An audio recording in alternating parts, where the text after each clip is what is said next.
Ce temps-là, Jésus dit à ses disciples cette parabole de l'enseignement du figuier. Jésus nous propose donc une belle aventure. Oui, une belle aventure, puisque c'est le retour du Seigneur dans la gloire, la venue du royaume de Dieu.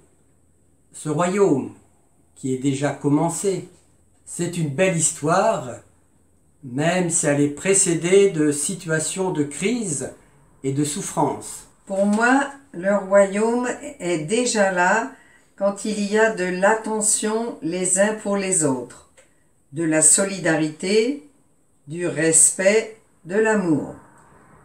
Ça me renvoie à ce que je vis quand je suis dans mon jardin, dans notre jardin. J'y passe beaucoup de temps, tout en jardinant. Je prie, je réfléchis à beaucoup de choses. Cela m'oblige à me mettre au rythme de la nature. Quel émerveillement de voir des plantations reprendre vie, grandir et porter du fruit. Depuis le confinement, c'est aussi un lieu d'accueil, de rencontre. En effet, il n'y a pas de clôture et je vois passer sur la route des marcheurs, connus ou inconnus, qui profitent de leur heure quotidienne de détente autorisée. Au fil des passages, nous nous sommes apprivoisés. Au début, nous parlions du temps qu'il fait, puis du vécu du confinement, et maintenant du manque de présence de la famille, des enfants, des petits-enfants, des problèmes de santé, de la précarité du travail, de la peur de l'avenir. C'est un peu comme si ces personnes déposaient dans notre jardin et dans mon cœur le poids de leur vie. Peut-être que certaines repartent plus légers, plus légères. J'assure certains de notre prière pour les accompagner dans leur souffrance. Ils y sont très sensibles et reconnaissants. Tu oublies ta visiteuse fidèle. Ah oui, elle poste tous les jours. Sous prétexte de promener son petit chien, elle s'arrête toujours un peu pour parler de son mari, dont j'ai célébré les obsèques. Elle semble repartir avec un peu plus d'espérance dans son cœur et la joie de la rencontre dans le mien. Parfois tu crées des bouchons dans la rue. Effectivement, des amis qui passent en voiture s'arrêtent pour m'interroger sur mes tomates noires ou violettes, car j'essaie de m'inspirer des principes de la permaculture dans une démarche agroécologique. Et puis ça ouvre parfois sur des partages plus personnels, sur le vécu. Mais ces mini-bouchons se passent dans la bonne humeur. Il y a quelques années, j'avais des mauvaises herbes dans mon jardin. Maintenant, je n'en ai plus, bien que ces herbes soient toujours présentes. En effet, je les considère comme des plantes indésirables, parce que je ne sais pas quoi en faire. C'est mon regard qui les voyait mauvaises. Pour l'instant, elles font le régal de nos 4 poules, et elles servent aussi de couvre-sol anti-érosion sur les carrés non cultivés. Même réflexion pour les rencontres. Certaines me semblent très enrichissantes et d'autres moins. Avant, avec certains, j'avais l'impression de perdre mon temps. Maintenant, je pense que toute rencontre n'est pas le fait du hasard. C'est à moi d'y trouver un sens.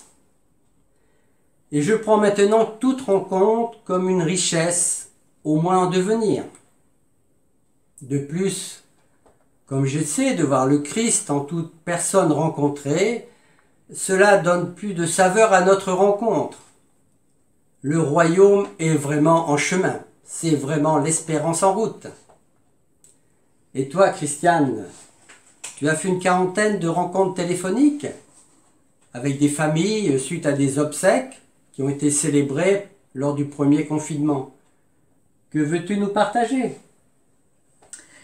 Ce vécu a confirmé que notre première attitude fraternelle dans la rencontre, c'est l'écoute. J'appelais les familles pour leur dire quand la communauté se rassemblerait de nouveau pour une messe à l'intention de leurs défunts. Je peux témoigner qu'après le message donné, l'invitation à nous rejoindre, j'ai reçu de nombreuses confidences et des merci. Signe pour moi d'espérance que la fraternité, elle est là, elle est vivante dans notre monde aujourd'hui. Comme Jésus nous l'a montré dans toutes ses rencontres, se mettre à l'écoute de l'autre est indispensable. Dans ce passage de Saint Luc, Jésus insiste et nous dit « Voyez, regardez, ouvrez les yeux ». Chers amis, ensemble, demandons au Seigneur d'ajuster notre regard au sien pour voir les frémissements du royaume dans les personnes rencontrées, comme les bourgeons qui pointent sur les branches du figuier ou des autres arbres. Allons dans la paix du Christ. Nous rendons grâce à Dieu.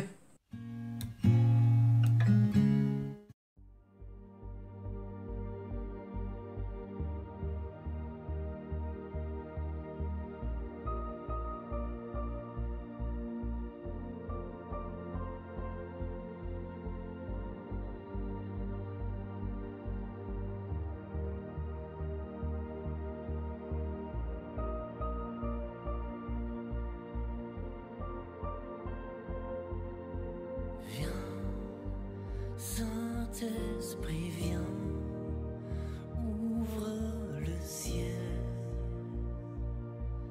descends sur nous, viens, Saint-Esprit, viens, feu éternel,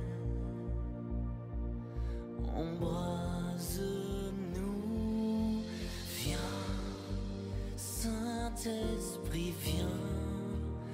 Touche la terre, descends sur nous, viens, Saint-Esprit, viens, amour du Père, embrase-nous, sois le feu qui me guérit, sois l'amour qui me bénit, voici mon cœur. Voici mon cœur, viens déverser ta tendresse au milieu de mes faiblesses. Je n'ai plus peur, je n'ai plus peur. Viens, Saint-Esprit, viens, fends l'atmosphère, descends sur nous, viens, Saint-Esprit, viens, de ta lumière, envahis-nous, sois le feu qui me guérit, sois l'amour qui me bénit, voici mon cœur, voici mon cœur, viens déverser ta tendresse au milieu de mes faiblesses. Je n'ai plus peur, je n'ai plus peur. Sois le feu qui me guérit, sois l'amour qui me bénit. Voici mon cœur, voici mon cœur. Viens déverser ta tendresse au milieu de mes faiblesses. Je n'ai plus peur, je n'ai plus peur.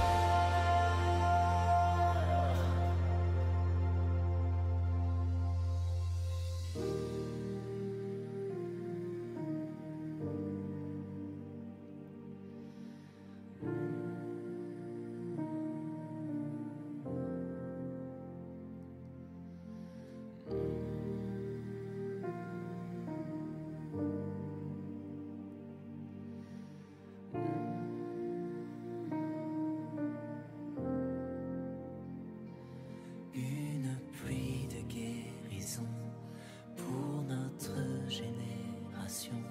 Voici nos cœurs, voici nos cœurs.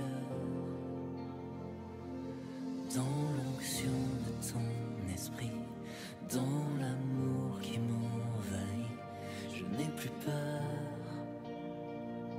je n'ai plus peur. Une pluie de guérison pour notre génération. Voici nos cœurs, voici nos cœurs.